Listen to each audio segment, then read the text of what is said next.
معلوم 30 سال میشه. اگه خود کار دائمی گیریم نمیاد.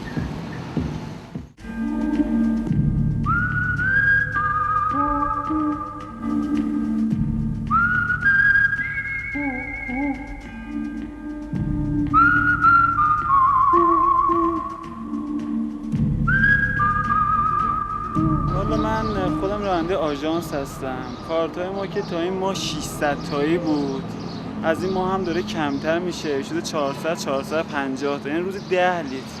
من که مستاجرم، 2 تا هم بچه دارم، حقیقتا دوست دارم این انعکاس پیدا کنم به مراتب بالاتر. آیا با روزی 10 لیتر من میتونم زندگیم بچرخه؟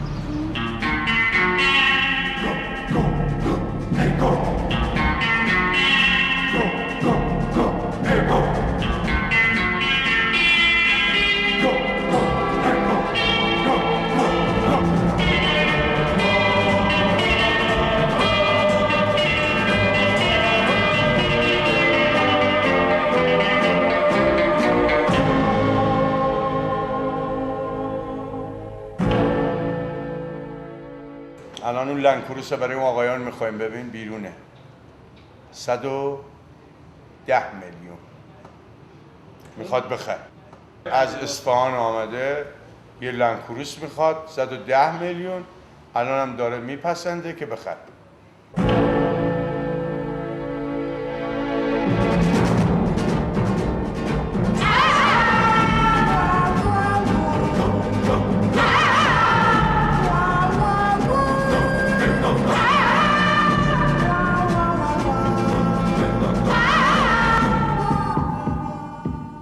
البته تو این مملکت خب هر کسی که بخوای بپرسی ازدواج فلان، تو این بیکاری و نمیدونم بدبختی و گرفتگی مثلا مردم دارن، خب معلومه دیگه هر کسی بگه مثلا ازدواج فشارش اول بسم الله فشارش میفته.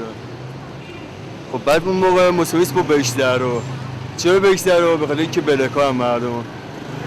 بعد خب معلومه دیگه این همه بدبختی از این و نیروی انتظامی نمیخوام مثلا آقای سرورآرده مثلا ناراحت بشه، ولی خب با این بدبختی که را انداختن گشتیشا رو نیروی انتظامی و بدهکاری و بعد گرونی که اول به سال گرونی اومد که روز به روز 50 تومن 100 تومن 200 تومن 300 تومن 1000 تومن میره بالا، همین دیگه.